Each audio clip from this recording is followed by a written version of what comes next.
When we were coming up with our approach, I want you guys to think about how you've done each of these approaches. From the experiential learning, the community engagement, the research, collaboration. So when we're thinking about this, by the way, these were not the 4 that we started off with. It was hours of thinking what would make a program useful and how would people be able to benefit from the program and what it would look like, okay?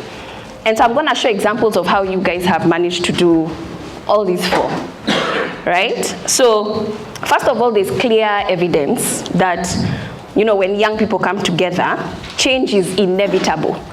Change must happen, okay? So that's like under collaboration and why it's important to have that. But also, you guys in totality, you spoke to 400 people, 400 in focus group discussions, in barazas, meeting decision makers, meeting civil society organizations, meeting CBOs. That's a lot of people. It's a lot. And so while you're meeting these people, what's important? It's a participatory process, right? It's a lot of work. It can take a lot of energy from you, but you're also seeing that, I can Kenyan say data. Data is not just numbers, okay? It's not just numbers, it's people's stories. It's people's struggles. It's people's livelihoods. So you're putting, you know, stories to the numbers that you collect. So imagine those 400 stories. And then it's such a joy, you know, to see Kinasami, Immaculate talk about, or Esther talking about even some of the success stories, right? How you've made an impact, and that's just you directly engaging and the impact you've seen. You directly engaging. So your specific intervention. But you've also seen how hard it is, right? So even as you're here talking about how things must change, you are immersed in the community.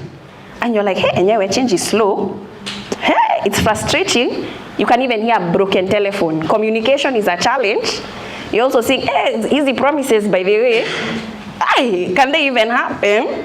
You know, hey, hata kuna budget ya hii. You're actually seeing things people say, expectations community has, and whether they are realistic. So you've now, and that's where now I can see where from today it's very difficult for you to be normal. Because by the time someone says something, you'll be there like, where did you get that fact? Where is that source from? You will be digging deeper with data to get an understanding of what's the actual challenge and how can I support it. So what does this mean? So it has shown us that growth, learning, it can't happen in silos.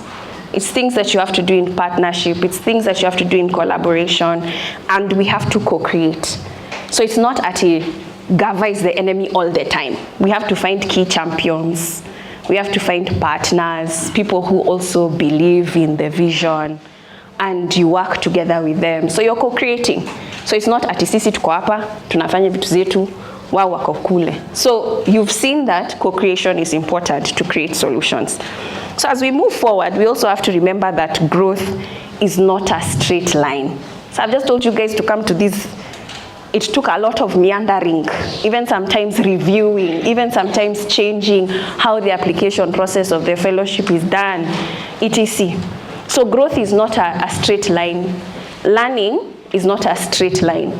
It curves very, very often. And so for you, it's to be flexible in shaping what this learning looks like, and with people who are happy to learn that process with you and the opportunities.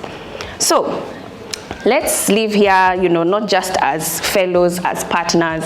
In fact, one thing I believe is an alumni is so important for the moment where Kenya is right now.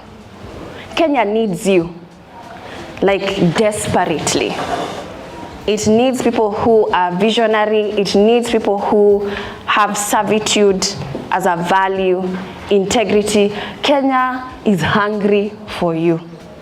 And if we continue to see the kind of leadership we are seeing, it's going to be difficult for us to have a country to speak of, if we don't have people like you in leadership, just like what Lone has said.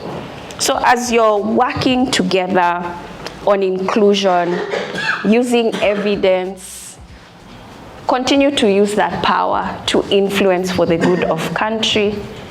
And I think for me, the learning is we have to, I was going to say, inject the alumni even more, because where we are now, we need you as a partner. So no longer look at yourself as fellows, but partners.